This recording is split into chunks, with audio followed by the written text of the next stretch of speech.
আমরা জানি পাওয়ার মানে ক্ষমতা, পাওয়ার মানে শক্তি, পাওয়ার মানে বল, যেটাই বলি না কেন। ঘোড়া, হর্স মানে ঘোড়া, আসলে ঘোড়ার একটা শক্তি রয়েছে, সে নামেই কিন্তু নামকরণ করা হয়েছে পাওয়ার হর্স শাহিন আলম। ছোট বিশাগোল যিনি প্রতিযোগিতা করছেন, তার সঙ্গে 8 ভাইয়ের মায়া আছে। 8 ভাই মিলে তাদের যে মায়া, তাদের যে মহব্বত, তাদের যে ভালোবাসা, তাদের যেটাই বলি না কেন, গতকাল কিন্তু তিনি প্রতিযোগিতা করেছেন সেই 8 ভাইয়ের মায়ার সঙ্গে।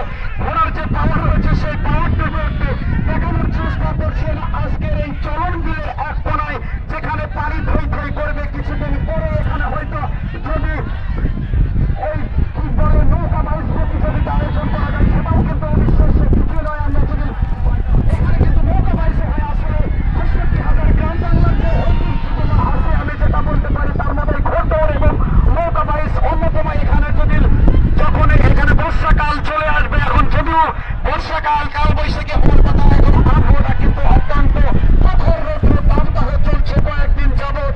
যদিও বৈশাখের দ্বিতীয় সপ্তাহ হয়তো চলছে, কোনো বৃষ্টি নেই, কিন্তু প্রতিযোগিতা হচ্ছে, এটা আমি বলতে পারি চূড়ান্ত। একটু করতালি দিবার, এটা শিয়ালের শিয়ালে লড়াই চলছে।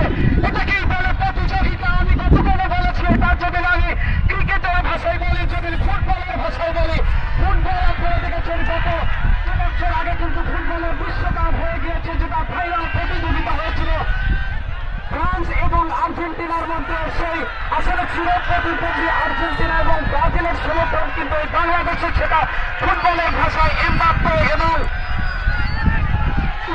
লিওনেল মেসি এবং নেইমার, এদের মধ্যে প্রতিযোগিতা হয়। পরবর্তীতে আরেকটি প্রতিযোগিতা আমি নামের তালিকা ঘোষণা করছি। সরকার, আশরাফুল, লায়ন, আয়নাল হক উল্লাপাড়া। বিজয় সরকার, আশরাফুল, তাতিয়া বৈরাপাড়া, লায়ন, আয়নাল হক উল্লাপাড়া। আসলে লায়ন একটা